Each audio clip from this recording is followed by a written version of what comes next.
And here we go into the game. At the bottom position is the orange Terran. We have RM Gargoyle. And at the right side is the peach Protoss. We have iFU Must. So hopefully it's not going to be too hard to see these colors on the minimap. It's not ideal, but what can you do?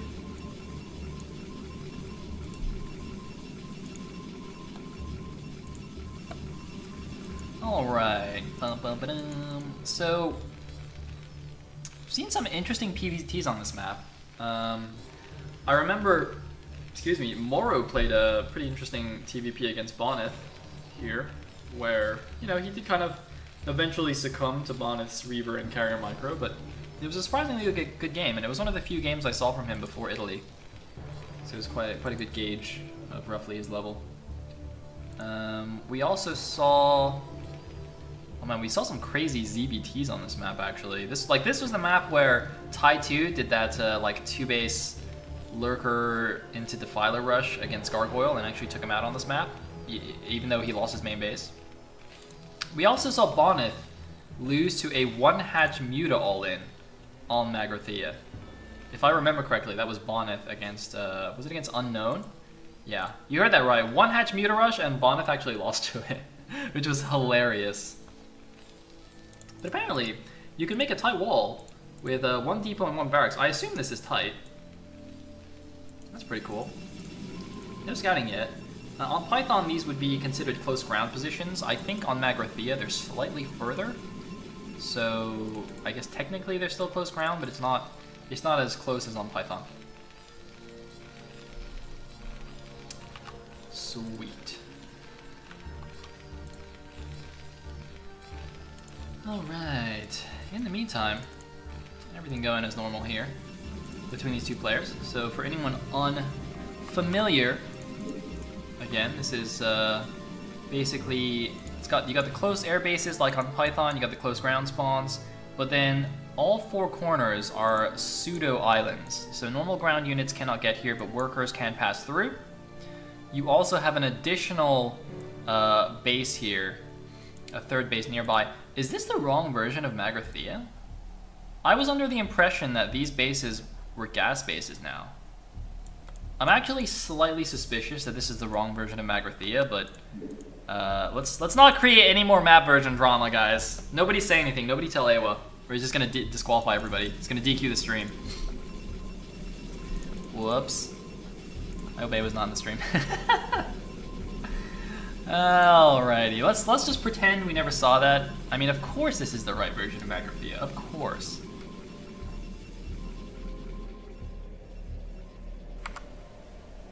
Whoops. I believe Aquatia City also has an updated version because I pointed out there's a slight positional imbalance between the top and bottom spawn and the side spawns. But I didn't actually pay attention in the last series as to whether that was the fixed version. Presumably it was. Anyway, SCV Scout... Wait. How did this pathing happen? Wait. What? It's like he went to the right and then changed his mind and went to the top side?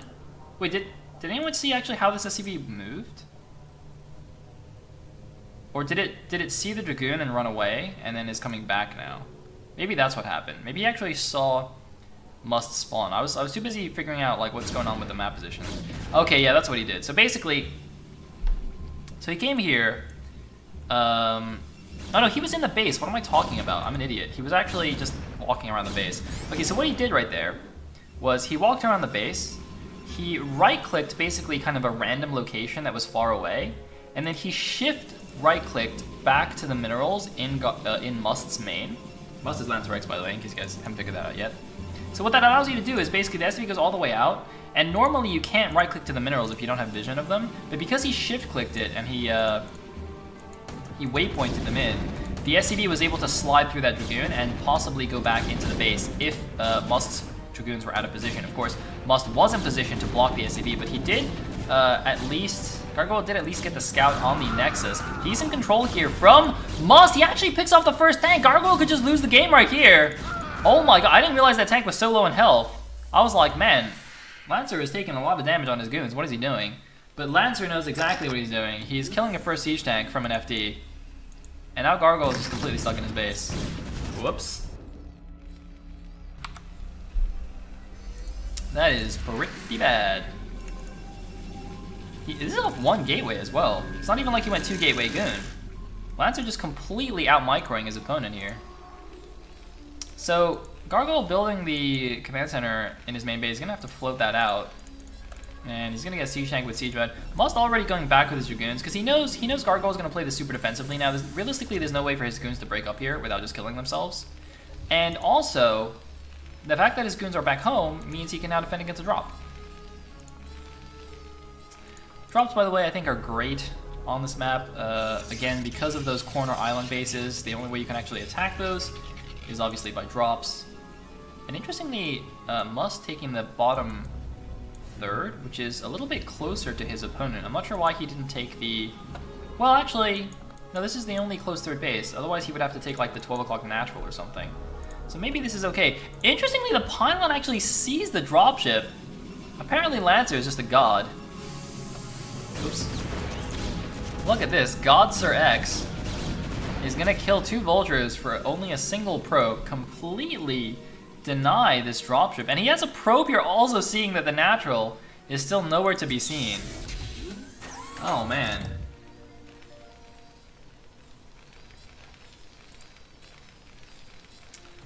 Ooh, that's interesting though. Look at this. Double command center. Very sneaky. I guess he's gonna lift that and float it over to the island. Oh, that's very cheeky. Cheeky, cheeky, cheeky. Is there gonna be a shuttle though? Obviously, the Protoss has a robo. Did he make a shuttle? I don't think he did. Not yet. I mean, making a shuttle is pretty normal anyway. If you're going for like the safe. Well, maybe not. I was gonna say, even if you don't get Reaver, it's nice to have a shuttle that you can put 4 Zealots into. So, you know, before you get your leg speed out, the first 4 Zealots can go in a shuttle, and you can very easily stop any kind of 2-base attack. And there we go. Look at that. He's even dropping the SCVs here. Now, again, because SCVs can actually mineral walk through these gates, you can just walk workers here, but he doesn't want Lancer X to see them moving out on the map, right? So this basically makes sure that this is a hidden base. That's actually a really good move. Now, Lancer, obviously, he saw the dropship, so he must be aware that that's a possibility on this map. But it's also, it's quite a narrow choke here, going into the natural. So it's going to be very difficult for him to try and like do any kind of bust at the front. And without a shuttle yet, it's going to be difficult for him to, obviously, he's not going to be able to do any drop. Gargoyle being kind of cheeky himself. Wait, no, he was already the cheeky one. Oh my god. The cheekiness has intensified. He's built a Wraith in PvT to try and snipe a shuttle. I guess he was perhaps thinking there might be a shuttle coming over here to the top right to drop some probes off. I'm not sure why there would be a shuttle though, because Lancer kind of has map control already. I could just walk the dudes over there. But yeah, that's a very interesting Wraith. Not something you usually see in this matchup, unless there is some kind of like Reaver drop versus Vulture drop going on, in which case then you do see the Wraith. And here we go. This is what I was talking about. Initial shuttle. This is so hard to break though. There's no way this is gonna break. This is gonna work. Is there? Wait a minute. Wait a minute. What? Oh my god! It's gonna work! It's gonna work! I can't believe it! Protoss! Protoss is too strong! Blizzard! Blizzard! Somebody call Grant Davies! Oh my god, Protoss. Look at that, 4 of the goons aren't even doing anything, they're just attacking the barracks. And he still broke it. I can't believe this actually worked that well. And it wasn't even close, he just like walked in and killed everything. I thought for sure half the goons would just get stuck on this wall. But I guess the game's over. Gargoyle trying to do his sneaky strats. Although, wait, you see? Wait a minute. Okay, you see, look, he's not dead, right? He can't actually break the ramp now. He could potentially kill his command center, which would be really nice. Oh. I mean, that'll be worth it. Just kill this. Maybe kill the armory and then leave. You wanna kill the armory first? I don't think you can kill this, though. I mean, I said that earlier. Oh! Wait. Oh, he actually had a vulture in his dropship for some reason. The goons are moving in. There's only one siege tank on the top side. I think I just keep cursing Gargoyle here. Oh boy. Oh boy. We dead. We dead. 4 dragoons at the factories, and Gargoyle has left the game. Alright, at the left position is the red Terran. We have X. And at the bottom position, as the white Terran, we have Marwyn. It is currently 1-0 in favor of the International Federation of Untouchables. But can the Russian Mafia take it back? Man, that is so cool. That's like two. It almost sounds like two kind of supervillain organizations taking each other on. You know what I mean? It's pretty badass here. I mean, I would watch that movie. You know, if like a movie came out called The International Federation of Untouchables versus the Russian Mafia, I would go and see that movie. All right, so. TBT on Aquatia City. It's actually interesting because maybe the game won't be super long on this map, because normally you think of the crazy tank lines on maps where there are high ground positions to hold, right? So so in particular on maps, I don't know, like Sniper Ridge, for example, you love putting your tank lines on those ridges, or even on like Fighting Spirit, you fight over the high ground side bases, and you kind of like draw a thin line in the middle, and you kind of fight over the edge bases. Whereas on Aquatia City, it's all flat. There's no high ground to actually put tanks on. So I mean, I guess if we split diagonally, it's not too bad, right? Because it's like a narrow choke here. You can kind of draw you can kind of control this area. It's a little bit of a middle area to control. Like the middle bases aren't so interesting because they're mineral only, so you just kind of split the gas bases on the side. I mean, you can basically split it vertically even in these positions, right? You can basically, because you only care about the 3 gas bases per base for the most part. And there's no middle base to fight over like on Fighting Spirit either. But that's all kind of far in the future. We'll have to get to that point still. X building his barracks on the edge of his base to go lift it out and do a scout. Same with Marwyn. Although both of them building them kind of away from their opponents. And it looks like Marwyn going for the 1-Rax expand here, whereas X has gone for his gas. So we'll see how that plays out.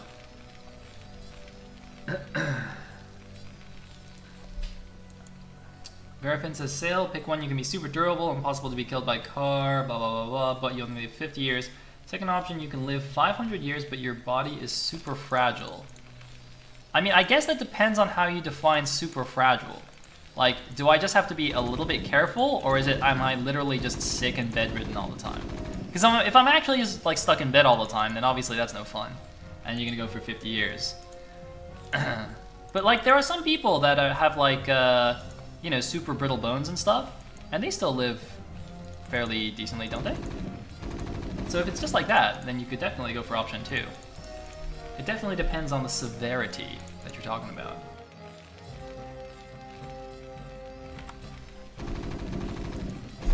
I like Zyberia's option though. That's pretty legit as well. Option 2, safe inside your house until you can buy an exoskeleton. But see, the thing is, he said you live 500 years, but he didn't say that you'll be rich, right? You could be like poor for all 500 years and never be able to afford an exoskeleton, which would just really suck. Like, yeah, in which case, because the thing is, in which case, if you were poor, you could use your superpower from the 50-year one to actually make money, right? You could just be like, I don't know, you could be like a super soldier, you know? Be like Captain America. How much does Captain America get paid? Surely he's got like a good salary, you know, he's got some nice pension, nice benefits. I mean, he's like a freaking captain, right?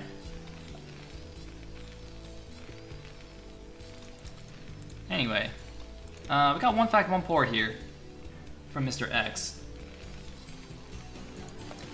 Bum, bum, bum. Like playing football can kill you. Doesn't playing football already kill you, like give you brain damage or something? I don't think you need to be fragile for that to happen. Alright, anyway, enough of these crazy topics. I do enjoy Verafin though, giving us these theoretical scenarios to pass the time. We're gonna have a bit of an attack here from X. He did build 5 Marines, it seems. He's got a siege tank and an SCV coming out. It almost looks like an FD attack in TBP, but obviously it's different. Now, the tank can actually outrange the bunker, but with only 1 tank, the Marines can repair it until he gets siege mode. Siege mode is only halfway done, so until siege mode is finished, he's not super scared of this, I would imagine.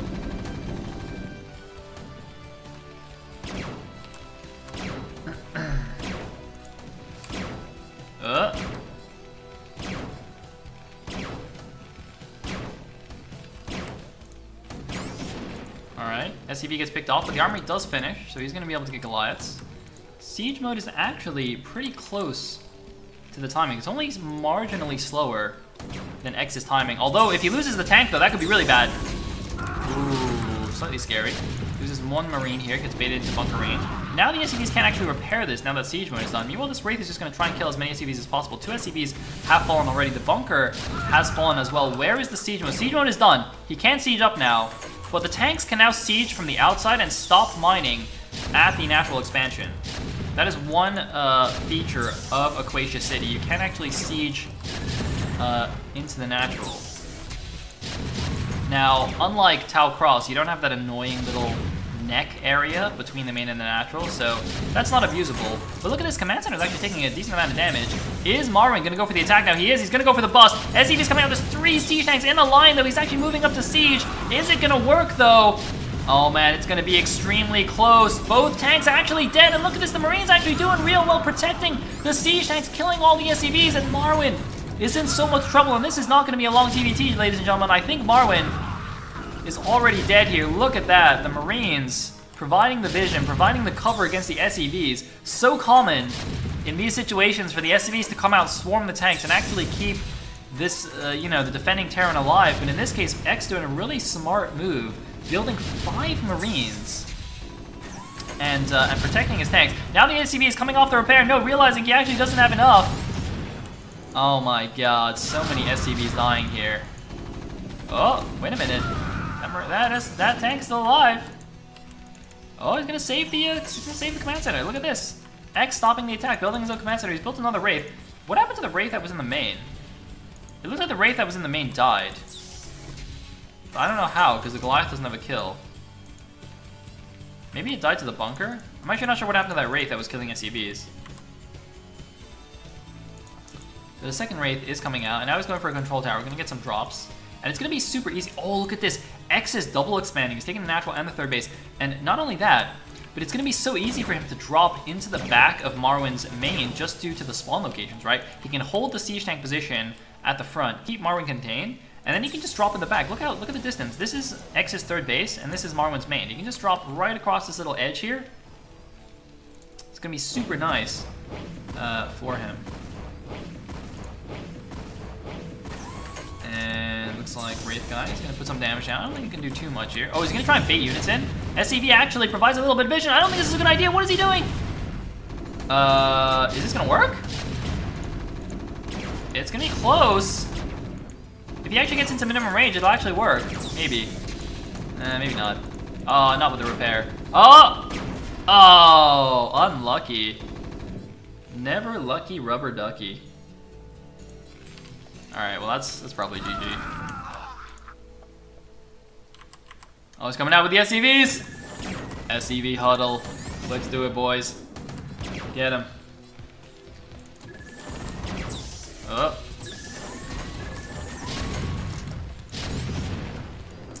Alright, on Fire Factory, or sorry, Barracks is gonna float out here, see what's going on. Got 2 factory tank production.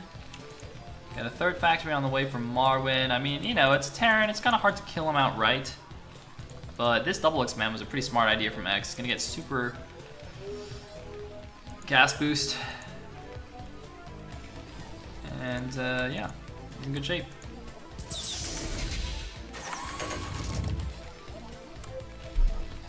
Alright. Well, now the command center is going to get sieged again. Which is pretty annoying. Alright, here we go. There's another bust. Oh, look at that land! Oh my god, the SCVs are attacking the barracks. Did you guys see that? Oh man, that was a sick land on the barracks. Holy. I kill one tank at least. No. GG from Marwin, and X takes him down to even up the score 1-1.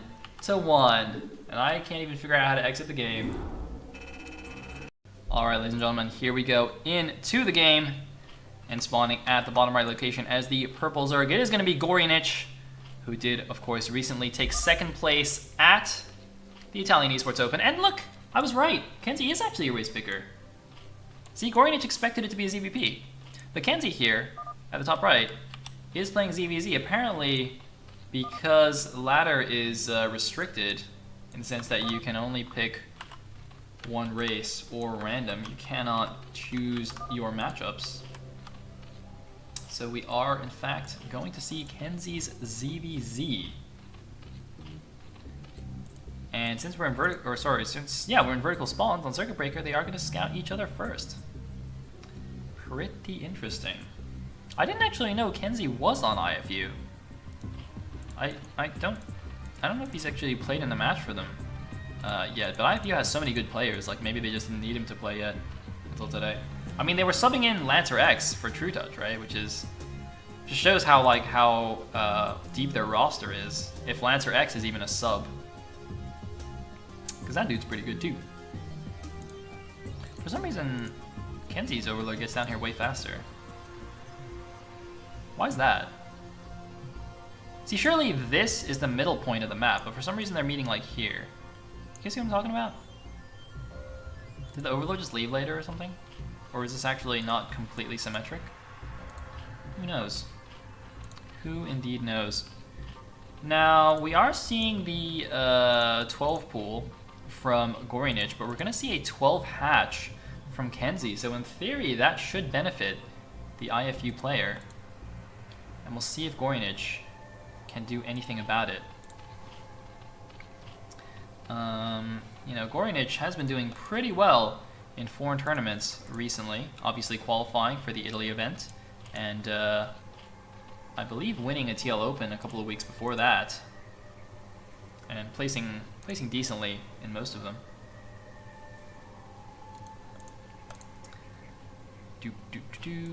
Kenzie, on the other hand, hasn't been having too much success in individual tournaments. Actually, from what I hear, Kenzie has been playing a lot of 2v2s with the French community. So I don't actually know how much he's practiced his 1v1. Fortunately for him, ZVZ is probably the closest 1v1 matchup to a 2v2 style, because, you know, 2v2s tend to be quite aggressive, low eco games, Zergs rushing Lings and Mutas. So I feel like if you're going to practice 2v2, you might as well play a ZVZ when you have to come out for Gambit Cup, and that's going to be just fine.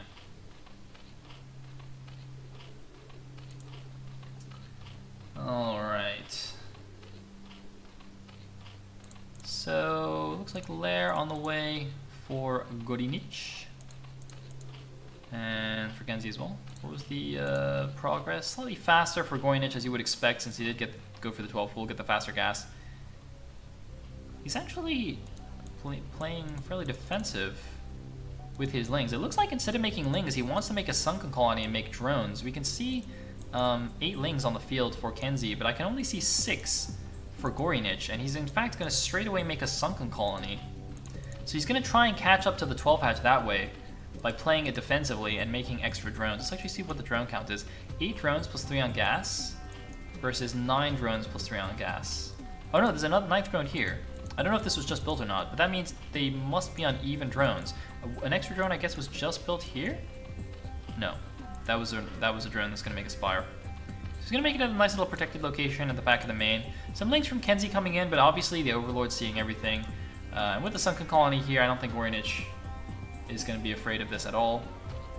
It's like both players, no, 3 drones. So 12 drones on minerals, 2, 7. Only 9 drones on minerals, interesting. But he might have lost one here, yeah. I think it's like 9 to 11. I feel like Kenzie actually has 2 more drones for some reason.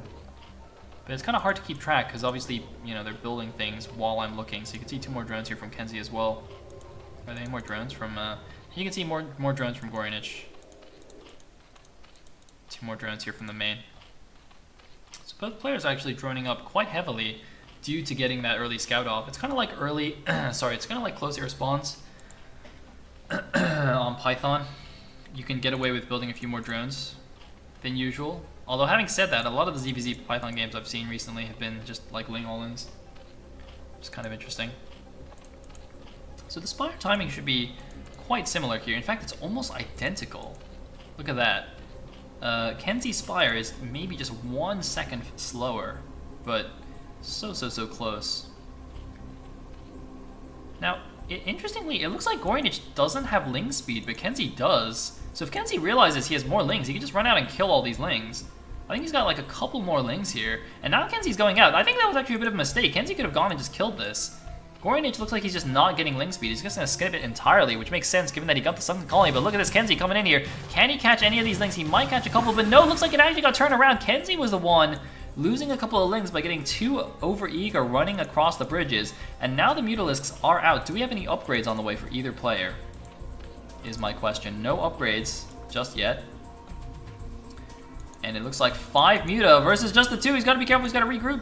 Okay, 5 Muta against 5 now. 41 to 41 supply. It is dead even. And here we go. The first Muta engagement. It's going to be extremely close. Scourge coming in now for Gorinich, but they're AFK. The Scourge AFK on the bottom of the map.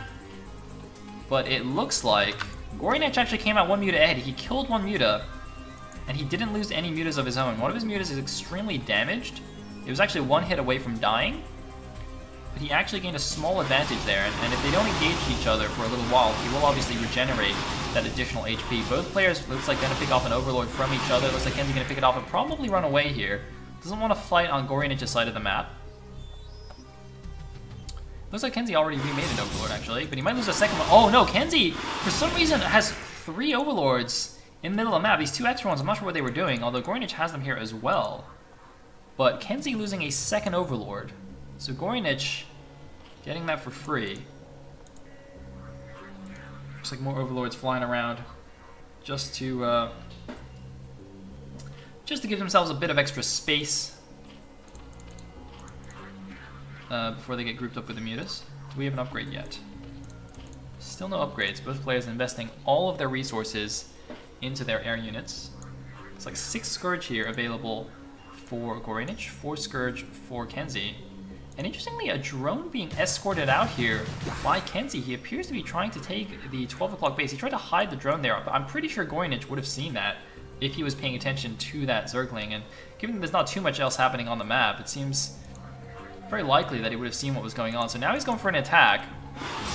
Gonna kill 1 drone. He is fighting over the opposing Zerg's base. There's got to be careful about it, but a lot of Scourge coming in now for Gorinich to try and connect. It's 10 Mutas for Kenzie against more Mutas. It looks like 11 Mutas for Gorinich, although 2 of them were AFK. Nice control there against the Scourge by Kenzie. It looked like he might have not even taken a single Scourge hit, or maybe just 1 Scourge hit, but a Muta advantage for Gorinich means Kenzie has to run away and take 3 Muta shots, and look at this. Gorinich, I think, is just going to take the game right here. 9 Mutas left against 6 heavily damaged Mutas. And Kenzie, look at the minimap. He's trying to counterattack with his Zerglings, but he is so dead right here. Oh man, GG from Kenzie. And it seems he doesn't realize this is actually a best of 1. Unless I've been given the wrong game, which would be also very amusing. But yes, indeed it is a best of 1. And that means Gorinich will take the 3rd set in favor of the Russian Mafia. And there finally is the GG. Oh man, this is actually so interesting. So first of all, alright, let me do the positions. So DeWalt is going to be here at the bottom left. It's brown Protoss. The Zerg will be the purple Zerg at the top right. And so we've already watched Eon Zerg play in the PVZ Ace match, or the ZVP Ace match, against Bonith, where he actually lost that game. It was very, very close, in fact, because, you know, he did go for the Ling all-in the beginning. He almost broke it, and even though Bonith held on, Eonzerg was able to make a game out of it, despite being really far behind after the failed all-in. Now, these guys actually played 5 games against each other this morning for the OSC tournament. So Eonzerg played against DeWalt in the winner bracket finals. Spoiler alert, by the way, for the OSC tournament. Eonzerg played against DeWalt in the finals, in the winner bracket finals. He 2-0'd DeWalt. One of the games also, I think I mentioned earlier, was a game on Fighting Spirit where it looked like DeWalt was actually winning the game, but he made a big mistake with his army positioning. He sent his army like cross map to attack a new expansion, and Eonzerg just counterattacked him and killed his natural, and then picked off all his High Templar. So he seemed a little bit upset about that one. And then DeWalt beat Lancer X in the loser bracket final, and then went back for a rematch in the grand final, which was a best of 5 with Eonzerg starting up 1-0. And like they played 2 actually decent games against each other, I think, and it went 1-1. So basically Eonzerg was up 2-1 because of the way the double limit bracket worked. And then in the 4th game, I think DeWalt just like tried to cannon rush him, lost his probe, and instantly left the game. It was like a 3-minute game or something. So basically Eonzerg went 3-1 in that finals and won the whole thing over DeWalt. So today, Eonzerg has a winning record against DeWalt, for sure. And we'll see if you can translate that into a win here. Looks like DeWalt going for the 4 Triassic span. I'm really not sure how PvZ is going to play out on this map. I've seen a lot of PvT, I feel like, here. Even TvT. I'm actually not even sure if I've seen any Zergs come out on Planum. No, I must have seen at least one Zerg, because I think I remember saying that it's kind of awkward to take a 3rd gas in TvZ on this map. And that might actually even be why Zergs don't want to come out, because if you get a ZBT, you're probably not very happy.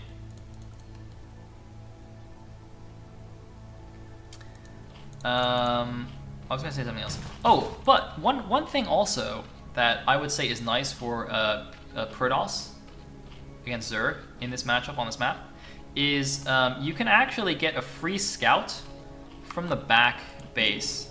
So basically, it's very difficult for... It's similar to Gold Rush, right? On Gold Rush, it's pretty much... Or it's very difficult. I was going to say impossible, but let's say it's very difficult for a Zerg to deny the probe scout because you can always go in the back entrances. It's kind of the same on Planum. It's not as easy, but like even if you have Zerglings kind of covering your natural choke here, the probe can actually come around the back and pylon push his way through the minerals into your main base. In theory, the probe could even come around through this side and like pylon push his way through here if you're not paying attention and come in through this way. So there's a lot of options for scouting on this map, which makes it more difficult for Eonzerg to do any kind of like early aggro move, I feel. Oh, this also means that, for example, if the Zerglings want to block the probe here, like if he leaves one Zergling blocking here, and he has the other Zerglings blocking up here, the probe can actually still go out through the 3rd base. He can pylon push his way down the bottom and go around the bottom side. Now it looks like DeWalt isn't doing that, he's just trying to run his way straight out there. But if he keeps getting denied like this, he can actually send the probe out the other way. Does he realize he can do this, actually? I'm not sure. He's sending the probe now, so this is what I'm talking about. He can go through here. But it looks like, no, he's actually just going through the front way. What the heck? Eonzerg just took 4 bases. Oh, wait, no, because this isn't his main. Okay, so normally this would be a macro hatch. Oh, wow, that's pretty cool. So basically, Eonzerg going for 4 hatch, or 4 gas. Basically, wait, did DeWalt mess that up? I think DeWalt messed that up. I guess he tried it and saw the overload there, and since he messed it up, he just gave up and was like, whatever, I'll just go at the front. Interesting. So this is actually pretty cool. So Eonzerg's gonna, I mean, obviously his tech is gonna be a little bit later. He's gonna have a much delayed hive. This is kind of a variation on the build that we've seen recently, where the Zerg goes for a fast link speed and then goes like 6 hatch before lair and goes Hydras. So obviously he's getting the Hydra Den slightly faster, but again, gonna delay the lair. Not gonna have his Overlord speed, so his Overlord positioning is gonna be quite important. But he is going to get a lot of Hydras very early on, and that could be something that's very difficult to deal with, especially because this choke, it's a little bit awkward. You can see to build cannons. The Nexus is kind of part of the wall almost, and there's a high ground going down into low ground, similar to Blue Storm. And there's just not that much space to build cannons. You can see a 3rd cannon here. I mean, I guess you can build some more down here, but it's kind of easy for the Zerg to, you know, attack from this angle, kind of. So I would feel slightly nervous, actually, defending that. In the meantime, one Zealot's going to run in here. Just a single Zergling kill so far. I guess one nice thing for DeWalt, though, in this position is because Lings can't go through the minerals, it's actually a little bit annoying for Eon Zerg to deal with this harass. So see, these 3 Zerglings are going to chase the Zealot up, but now, with the Zealot coming to the natural, those Lings are going to have a really long way to run back to defend here. Although, actually, it looks like there were 2 more Zerglings under the Overlord, so it didn't really make a difference. Although he does get a drone anyway, though. Nice pick off there. And is he going to get into? He's going to see the Hydralisks. He sees a Hydralisk. Now, he should know that this is too late to be any kind of, like, 3-hatch Hydra bust. But he is going to make an extra cannon anyway, because you can see he doesn't even have his Citadel finished yet.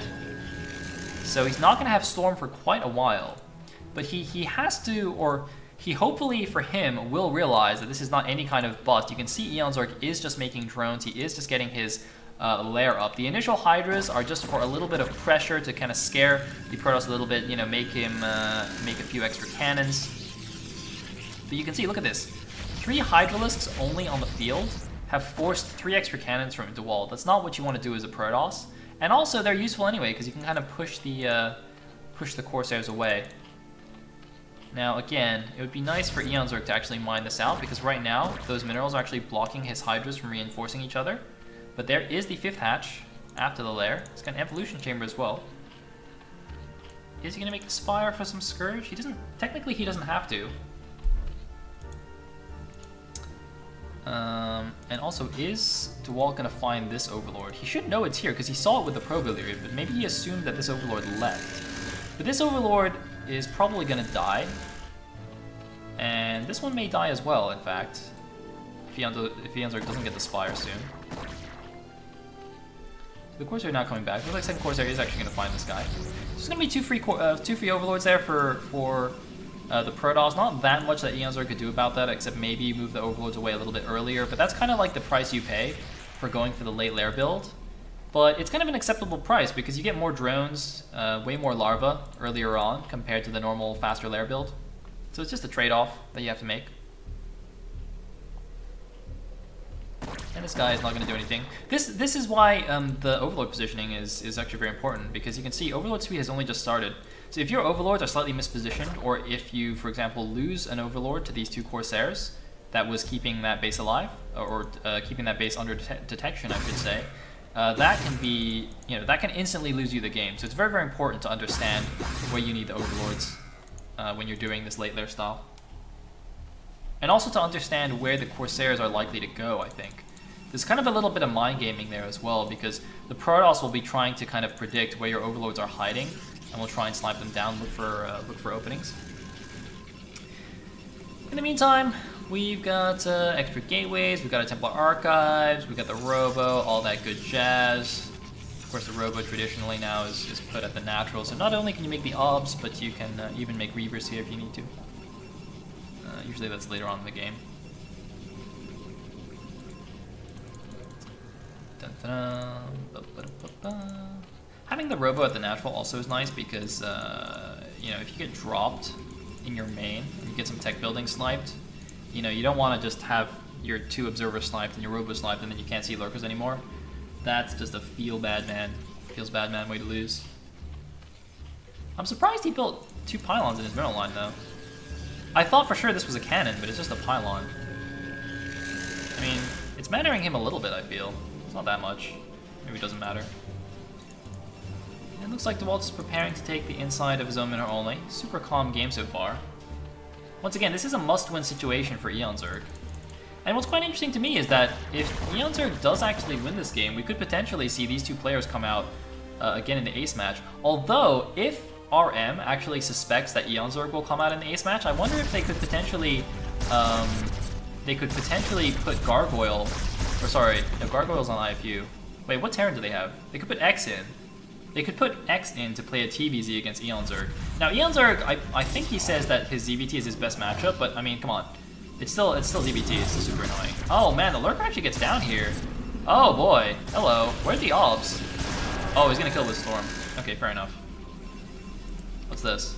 2 Corsairs, DT. Clever move there by Eon Zerg, stacking through.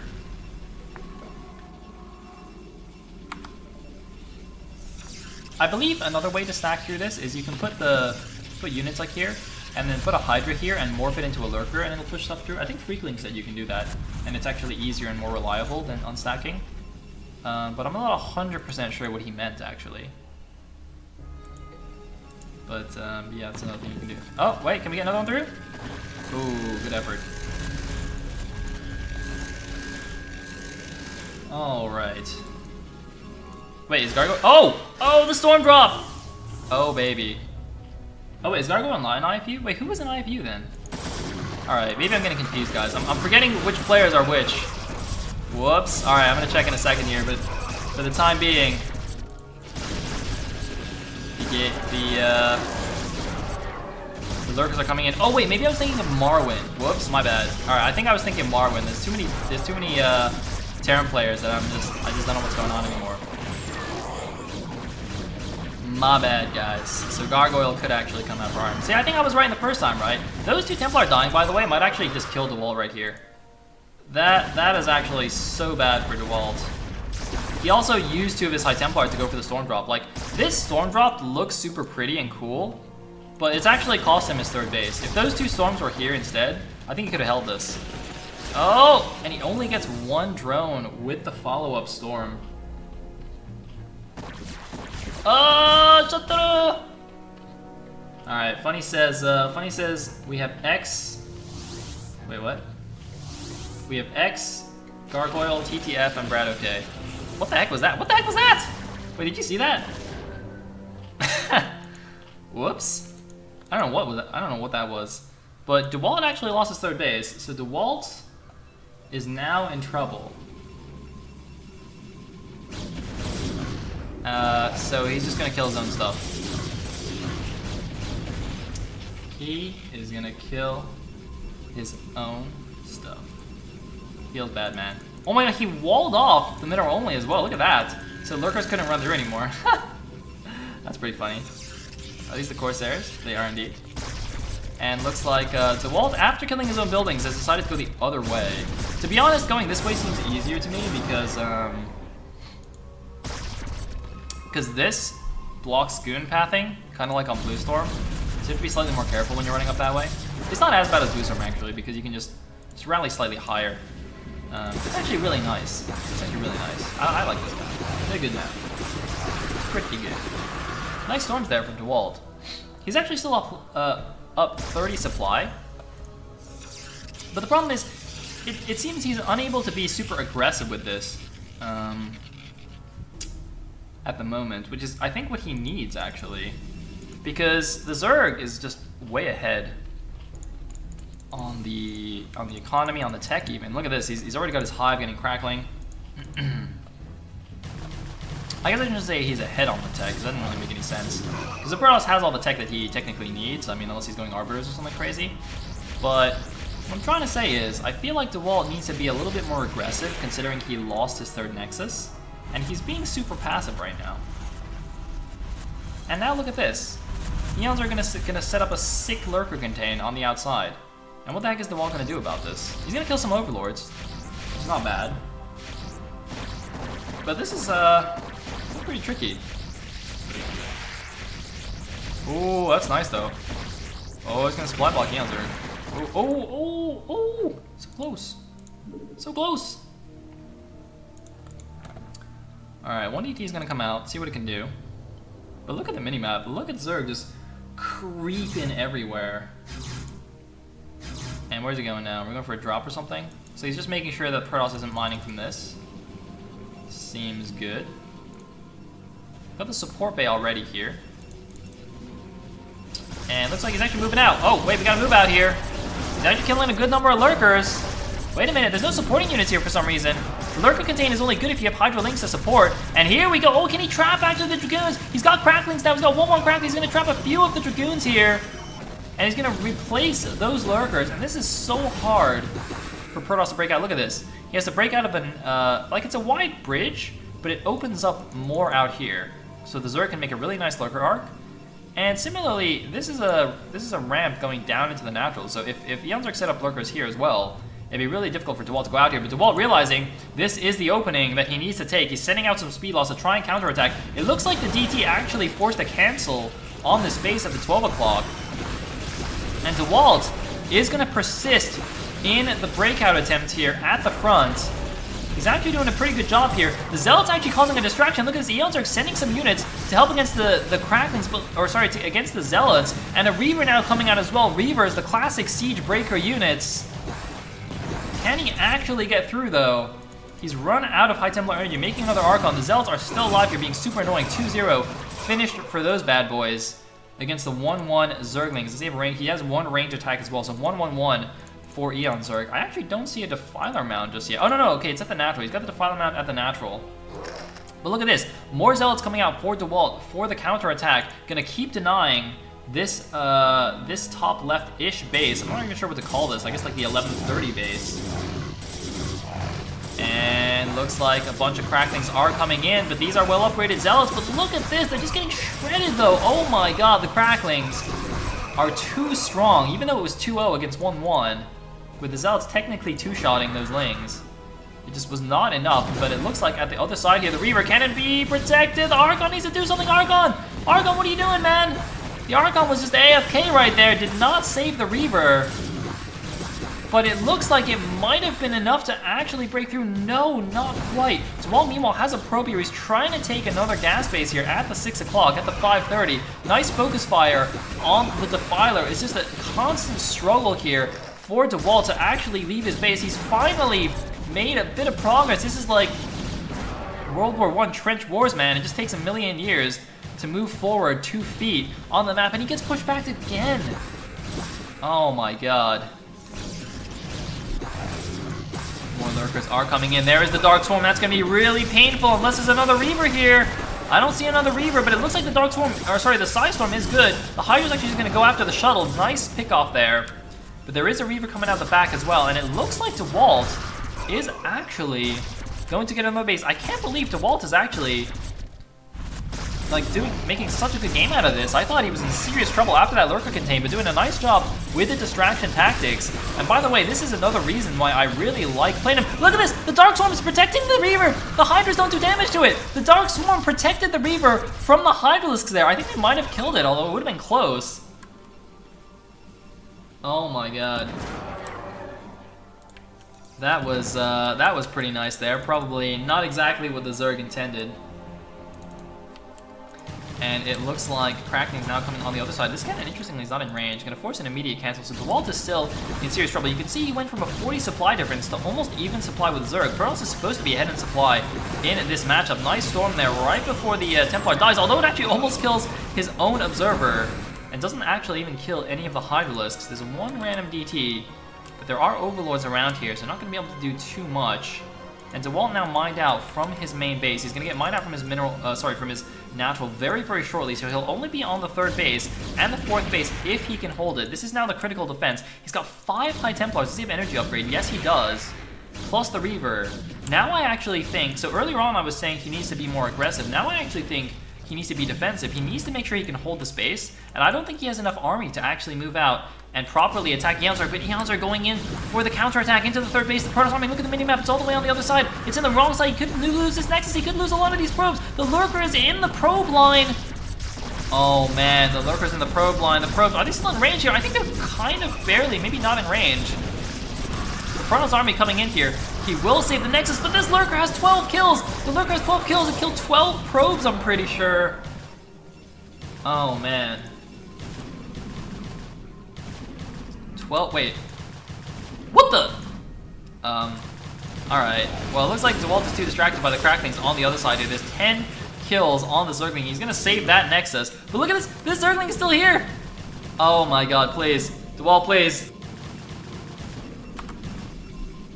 Rip probes. Rip probes. Oh, he died. MVP of Zergling, although those are some MVP storms. That is a lot of Zergling blood on the bottom. But look at this, another counterattack going after the Nexus. Eon Zerg playing this beautifully here. He knows he doesn't even need to engage the Protoss army. This is actually how he beat DeWalt on Fighting Spirit, despite being at a deficit in the game, I feel. Just able to completely outposition him. And look at this, Reaver in the back, getting picked off. Lurker's in the front, picking off all the army. DeWalt plummeting down to 66 supply. And GG from DeWalt. Eonzerg takes game number 4. And we are going to the second ace match of the day. At the top right position, spawning as a yellow Terran, it is in fact going to be RM Gargoyle. And at the bottom right as the teal Zerg, it will be Eonzerg. So it looks like I predicted correctly that RM would send out a Terran here to face Eonzerg. Now, of course, traditionally, Terran vs Zerg is a better matchup for most Terran players, but Eonzerg has said that he does like this matchup, or maybe not like it, but that it is his best matchup. I don't know if that's still true. He said that, I don't know if he said that recently, but it should be a good match nonetheless. Hey, and Bonnet is actually on the channel. What is up, dude? Well played in the previous series. Alright, well, now that we know the players, guys, place your bets. Who's going to win it? Is Gargoyle going to take down the ace match? Is Eonzerg going to take it down? Eonzerg, of course, coming off a win against DeWalt. Gargoyle... Who did he play today, actually? I've forgotten already. Gargoyle actually lost to Lancer X in the first game on Magrathea. Who did he play in the previous series? He played... Oh, no, he wasn't in this previous series because RM wasn't playing. Okay, never mind. Just kidding. But so far today for Gambit Cup, I think Eonzerg has only played ZVPs. So be interested to see his ZVT here. He's of course going for the 12 hatch, pretty standard. And going for this drone scout. So I got some people betting on Eon, some people betting on Gargoyle. Hopefully, it's another long, intense game, just like we saw in the last ace match. That was a crazy good game. And...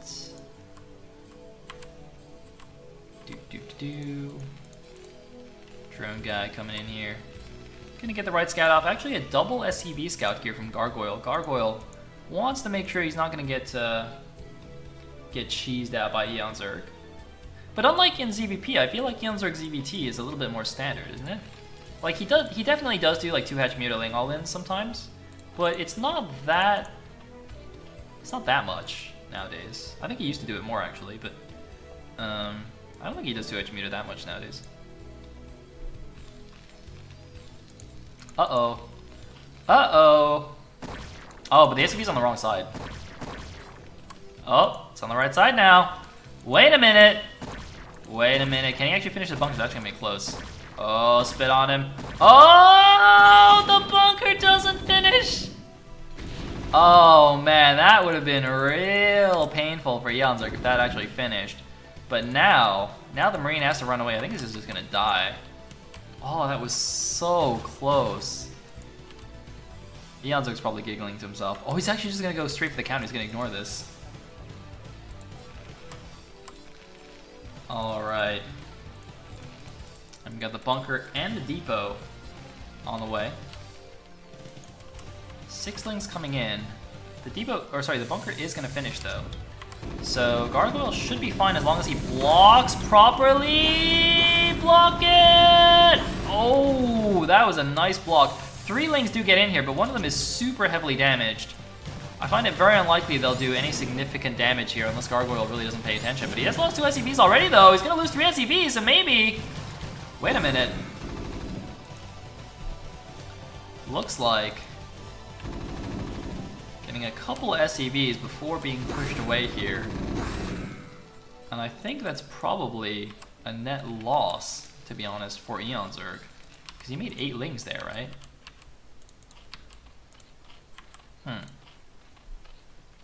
Well, I don't know. I mean, there was also the failed bunker here. I would say it's pretty close overall. And quite a far forward What a far forward Sunken colony here from Eon Zerg. And is that going to be in time? Look at Gargoyle. Look at this aggression. The SCV, he sees the Sunken. It is making. I think it's going to be in time. But the Overlord might die, though. Where's the Overlord going? What is this Overlord doing? What the heck? Hello? Overlord. Overlord, you're drunk. Dude, go home. Oh, my God. Overlord fail. Where was he even going? I don't know what he was doing. That must have been a misclick or something. Very odd angle. That Overlord. It's not even like he was going to the bottom left to get ready to stack with Muter or something like that. That's actually really unfortunate for Eon Zerg. That's kind of like a tilter move. Even I would get tilted from that. In the meantime, we do have just a fast +1 build from Gargoyle, the classic +1 5 racks. These things aren't going to do anything for sure. Look at that. No way these things are going to do anything. But it is going to be a 3-hatch Muta build from Eon. And I mean, I guess it could have been worse, right? Like sometimes if Zergs don't see the Marines coming and they don't make a Sunken, they just instantly lose the game. Eon Zerg looks like he's sending a few Zerglings down to the bottom left just to make sure Gargoyle isn't trying to block his third base, because Eon Zerg will want to take his third gas base here. Obviously, that's the standard thing to do when you're going for 3-edge Muta.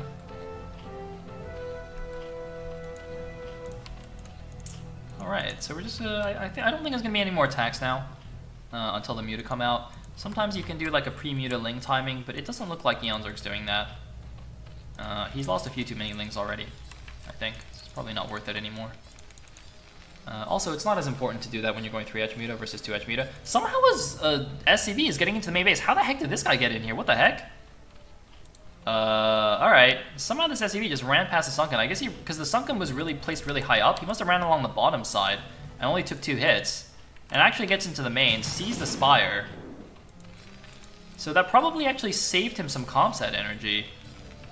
Not needing to use that. I'm not sure if it did. Either way, gonna be able to build all his turrets in time, get his 5 racks going, and he should be quite happy about the state of affairs. I mean, we're seeing just a very standard build, standard play from both players so far. There was a bit of shenanigans early on, but this is basically just a normal +1 5 racks versus 3-edge Muta. It looks like the early shenanigans actually cost Eon Zerg one of his Mutas. Normally, of course, he would have 9 here, but because Eon Zerg made some early Lings, he made the Sunken, lost the Overlord as well. You know, the extra minerals from that basically meant he had the delayed 9th Muta. So that's obviously not ideal, but it looks like, oh, we're gonna have some micro here. Looks like the Overlord is apparently on hold position in the turret range, which is probably not where it wants to be. And here we go. Now, Eon Zerg does usually have pretty good Muta micro. And we can see he's taking the bottom left main base as his third base, as I mentioned. I'm not gonna bother clicking over there. You can see it on the minimap. And here we go. He's actually isolated some of the Marines on the bottom here, picking them off. The rest of them actually have no medics to heal them up. They're gonna take a lot of damage. Oh man, look at that. Where are the medics? Did Gargoyle just forget to build medics? What the heck? He's built only Marines so far. Serious sausage fest going on. Meanwhile, Lurker is on the way. Hive is on the way. Third base is going to be close to complete. It looks like, yeah, a couple Hydras moving over, so they're going to turn into Lurkers at the top of this ramp, burrow, and that base is going to be completely defended. Looks like the first couple of medics are here. Somebody asked if they were in the SCV line. Doesn't look like it. It looks like he basically just had the first couple of medics come out now. One of them is even apparently just idle in the main base for some reason. I don't know if that's a misrally or... Okay, now it looks like all of the barracks are actually rallied here. Oh, that's cool. You can actually see that in the replay. Kennery says Eon sniped a few of the medics earlier. Okay, that makes sense. That definitely makes more sense. Sorry, I missed that. Looks like +1 is finished, though, which is now a slightly more dangerous time. And you can see, thanks to the +1 5 racks, or thanks to having the 5 barracks, he has a lot of Marines. This Overlord actually is an understandable error. Because it was grouped with the Mutalisks to allow them to stack, and he didn't pull it back in time, so it gets picked off in the middle of the map. Not too much you can do about that. A couple of Lurkers on the bottom side here. The Mutas are trying to buy a little bit of time. Look at the minimap. Actually, those Lurkers appear to be the ones that were supposed to be at the bottom left. Instead of letting the Hydras come over here, he just morphed them in the middle of the map. But now, the natural expansion, could there be a bust? There are 2 Lurkers down. Is he going to try it? That'd be very optimistic, especially with 2 more lurkers finished. I don't think he should try it. The medics are also out of energy. Oh my god, he's gonna do it to this 3 lurkers there, man. You can't do that. Okay, he's moving back. That would have been a complete suicidal move. Now, we do have the Defiler Mount on the way. Are we gonna see a Greater Spire? Because there are some mutas left. There are 8 mutas left on the map. And usually if you have a decent amount of leftover mutas, you can fly them back here behind the Terran's Natural and turn them into Guardians. Especially if you're in a pretty good position like this, where, you know, you got your 3rd base without any issues. You know, you haven't had to, like, panic build a million Sunkens or anything. He's not gonna do it just yet. But definitely something that Gargoyle would need to be aware of as the game goes on. Oh, but unless the mutas actually get caught here in the middle of the Marine group, look at this, taking a lot of damage. I think only 1 or 2 mutas actually died there. But that's pretty painful. Now, we do have the 2 starports on the way. He's also hitting siege tanks, though, with siege mode. So he's not playing the pure SK Terran style, where you just skip all of the... skip the factory units, basically, and just go straight vessels. There was a scan here to actually check for, I guess, stop lurkers outside the natural, kind of on this bridge area. So obviously there's no vessel here yet. Gargoyle still has to check with his scans. Is he actually going to break this?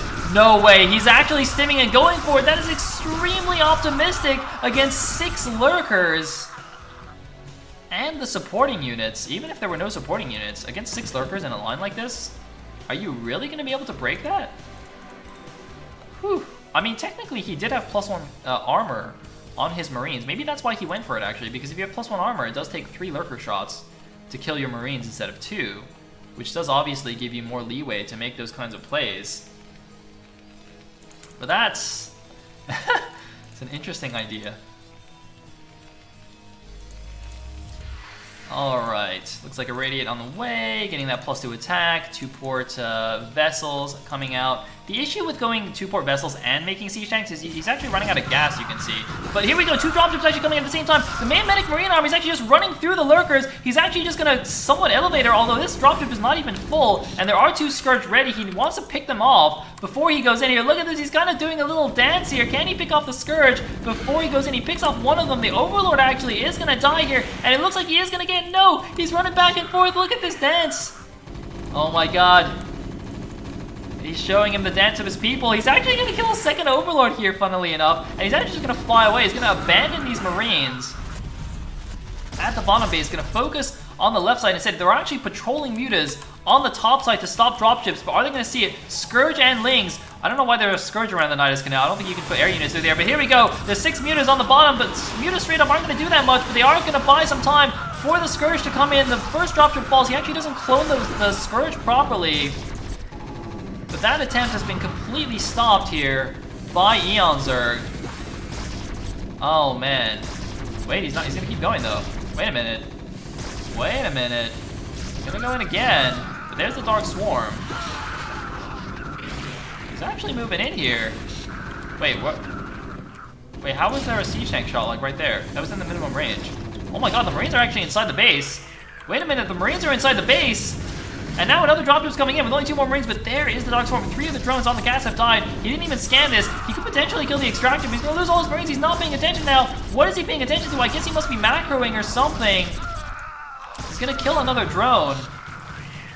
And it looks like he's actually gonna try and finish off the extractor. Is he gonna get it? No, he is not. Oh! He gets the extractor. He stops the 3rd gas. That's really nice. Meanwhile, it looks like Lings and Defilers. Mass firebat outside the Zerg's base. A couple of Marines at the 6 o'clock just to make sure Zerg doesn't sneak that base somehow. It looks like he's going to roast these Zerglings in the middle of the map. Do we have any other tech coming out here? Nope, just stick him with those Defilers. I think there's a 3rd Commencer on our way. Yep, 3rd Commencer on the way. He's going to float that to the 3 o'clock base. Hasn't added on any additional barracks yet. Look at Gargoyle. Wait, both players floating a ton of money. Look at that. Gargoyle over 2,000 minerals in the back. I was surprised he actually didn't add any barracks yet. He's going to lose 1 vessel here. Slight miscontrol. But Eon Zerg is also at a surprisingly high mineral and gas value. I'm not really sure why Eon Zerg has such a high bank right now. But yeah, that's not ideal. Is he going to Plague? Plague-o!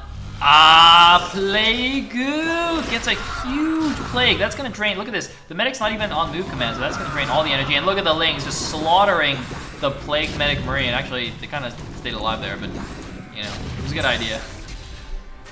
And I think Eonzerg should be able to hold here. Although he's got to make sure he gets a swarm off with his defiler. Nice job grabbing another vessel. And he's actually going to move the lurkers forward into the Dark Swarm. He's actually going to be able to pick off all of these siege tanks right here. So much money in the bank, though, for some reason. I'm really not sure what Eonzerg is doing, why he has so much money in the bank. I guess he's just too focused on the micro at the front, but I mean, it is keeping him alive. I mean, he's going to make an Ultralisk Cavern now, finally. Meanwhile, the third command center is going to float over here to the 3 o'clock. It is going to get spotted by an Overlord, a small group of Marines heading to the top left, of course. Traditionally, nowadays, as the Terran player in this matchup, you want to take the other main base as your fourth and start building factories there. So Gargoyle is sending these Marines over. He's going to build a command center here. He's going to start building factories in this main base. But here are the Zerglings, but there are enough Marines, I think, with the SCVs blocking to help, or to stop this. Those are crack things, though. That's pretty scary, but look at the Scourge coming in! 2 more vessels falling! It's action all across the map right now. And it looks like the Marines are running in. Wait a minute, why is Eonzerg losing his front? Wait, how did this happen? Eonzerg just doesn't have any more units. He's got a Defiler here, but Eonzerg is losing his entire front. He's got a Dark Swarm here, but he's got another Defiler coming up, but Eonzerg is actually getting broken at his natural. Eonzerg is gonna get taken down by Gargoyle here. I don't think Eonzerg can hold on anymore. He's got a bunch of Hydras coming out, but for some reason, Eonzerg just didn't make any units. He had 2k, 1k in the bank. Didn't make any more Lurkers to sit underneath the Dark Swarm. He did a good job taking down the vessels, but suddenly, Eonzerg in a really awkward shape. Now, the third command center hasn't landed yet, and if Eonzerg can clean this up, I guess he won't technically be dead. The medics are actually stuck on the wrong side. Oh wait, no, that's not tight. Okay, never mind. And we got the classic vanishing lurker trick here.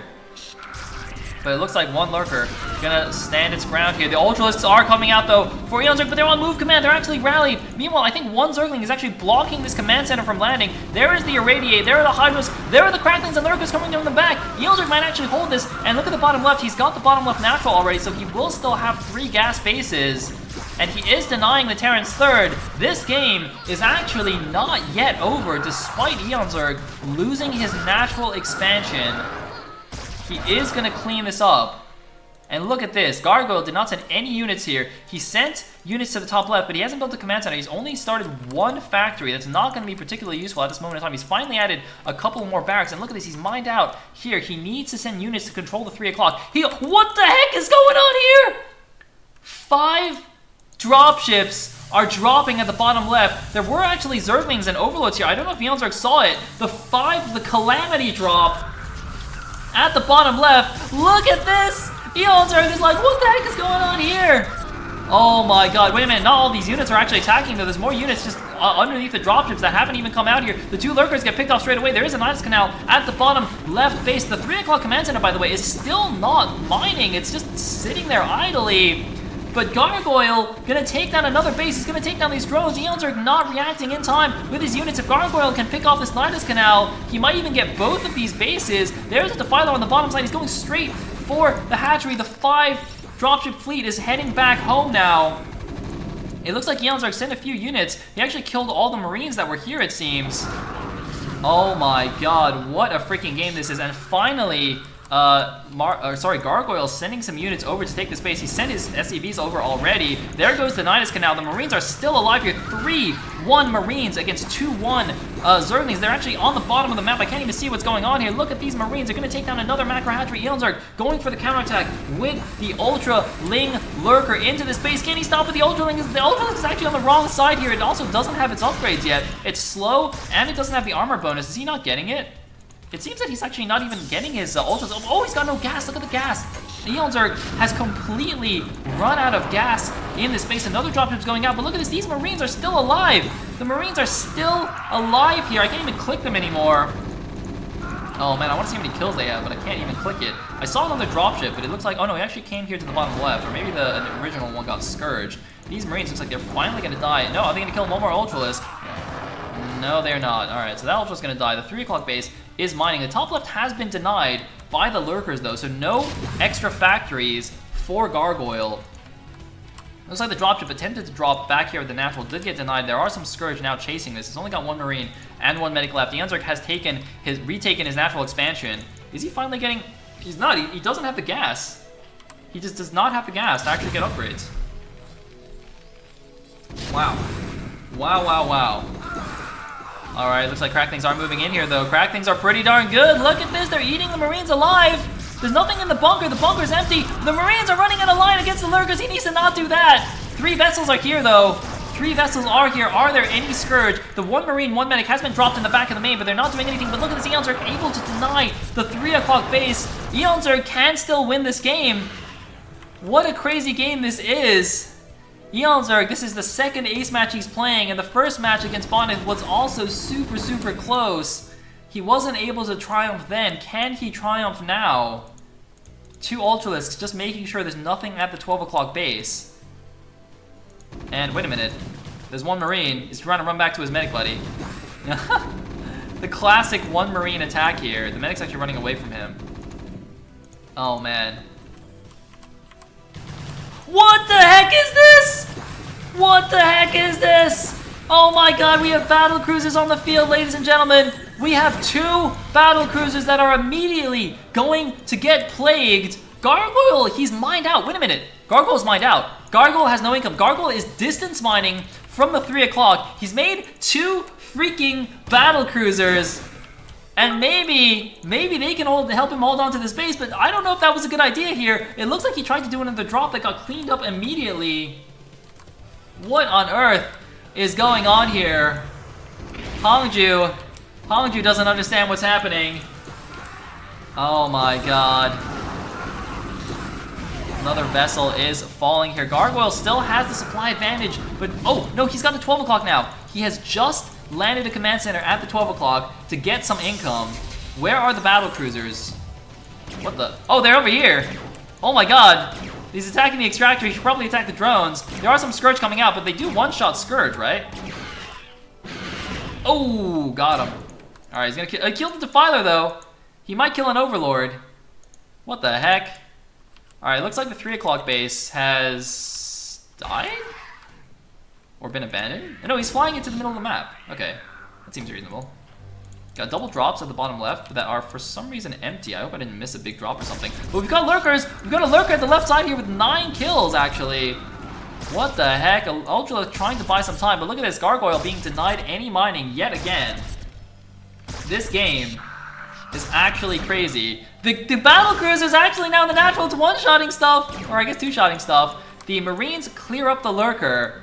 The battle cruiser is in the base. It's gonna start attacking Ultras. He should probably just attack drones with it. Ling's gonna try and take down this 1 siege tank. Can they actually get it? Oh, 10 HP left. Meanwhile, 1 Ultralisk at the 3 o'clock denying the distance mining. The battle cruiser is just flying around. Look at this guy. Look at this guy just trolling it up here. Eonzerg is finally retaking the bottom left main. The CC has landed in the middle of the map and is actually building SCVs in the center of Fighting Spirit right now.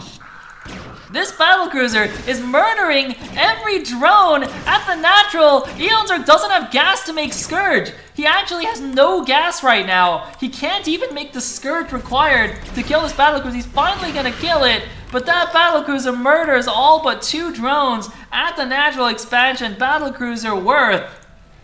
What the heck is this game, guys? Another ace match going into insanity right now. What the heck? And look at this, he's mining. He's actually mining from the middle. A Lurker's gonna come, he's gonna be like, what? What is going on here? Look, he's just running past. Oh, wait, no, he found it. He figured it out. And they're just gonna go mine the other side. He just goes to mine the other side. Oh, no. Oh, man. Oh, but look at this vessel cloud, though. Oh, man, that's brutal. That is absolutely brutal. There's 5 vessels here. He barely had enough Scourge to kill the battlecruiser. Look at Eonzerg's money. He just has no money. This Lurker just completely ignored. Wait, but we got more units coming in. Wait. No, the Link, they're going around the other side. Wait a minute. They're actually going for the 12 o'clock. But there's already Marines here. Interestingly, he didn't improve his upgrades much. He's still at 3-1. Zerg's also still at 2-1. Wait, the Ultras still don't have any upgrades? Wait, look at this. The Ultras actually still don't have their carapace upgrade, and they don't have speed. These are actually like really weak Ultralisks right now.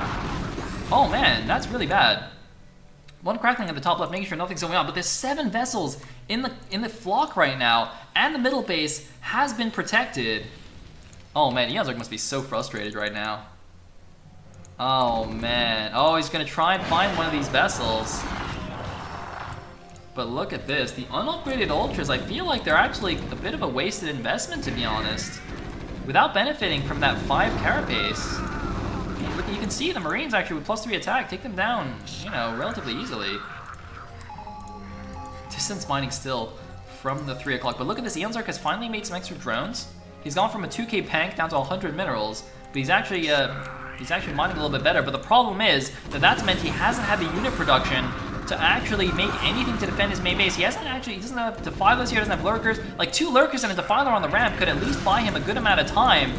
But look at this, the Marines are actually gonna just spawn camp the eggs. Eonzerg losing his natural for a second time this game, and I think that the game is going to be over now in favor of Gargoyle. I can't believe it's gotten to this point. We've seen 5 dropship Doom drops. We've seen battle cruisers. We've seen the center expansion get taken here. And we've seen the Vessel Cloud go from 7 to 4. That's a pretty nice win, but now the main base is just gonna die. Eonzerg is gonna lose all of his tech, and now we're gonna have erasers on the drones. Eonzerg is gonna try and run them, but there's nowhere to run. The triple eraser is gonna annihilate the drone line here. The Marines taking down the main base. Eonzerg is trying to counterattack with an Ultralisk and a Defiler and a Zergling at the 12 o'clock base. The 3 heroic units, the 2 heroic units. How much damage can they do? I don't know, but look at this. The Marines going crazy here. The Eraser in the main base as well. He's gonna scourge down more of these vessels, but he's got no more drones. Eonzerg got 30 supply against 100. The main base is gone. All the tech is gone. And surely this is it for Eonzerg. It's gotta feel so bad for him. This is the second time he's come out as the ace player of his team. But it's looking very much like he's going to fall for a second time. And there goes the Hive. The Spire and the Spawning Pool will be falling shortly. These 2 SCVs have just been distance mining this base the entire game. He's actually going to kill off all of the vessels, which is a pretty huge win for him. But the problem, obviously, is that he's mining from the Terran base. What the? Interesting. Very, very interesting. Well, it's like the heroic Ultralisk was not enough. He's got 2 Ultras. And some Lings coming in. He's got no drones. Okay, he's got like some drones. But as you can see, the main base is gone. 2 Lings are actually going to keep denying the center base. I mean, Eonzerg is going to fight tooth and nail for this game. But as we can see, it's pretty unlikely he's going to make a comeback. Yes, we're going to see another battlecruiser. The good man of battlecruiser to end the game. Oh man, poor Eonzerg. By the way, guys, don't just exit the stream after this, because I actually have some drama after this for you guys. Because I know you guys love drama, so I was like, Awa, make sure that we have some drama for today, because I know my stream, they just eat it up. You guys eat it up. All right. Anyway, Eonzerg should be typing out shortly here. Down at 20 supply, he's gonna go down to just the bottom left main. He doesn't even have a spawning pool, he can't even make units. GG! Eonzerg gets taken down in the ace match, and Russian Mafia come up through the loser bracket and make it to the grand finals to face Net Wars. It's basically gonna be a nation war, guys. It's gonna be Russia versus Poland. Which country is more Gosu? We're gonna find out next weekend on Saturday, where I will cast the grand finals of Gambit Cup Season 4.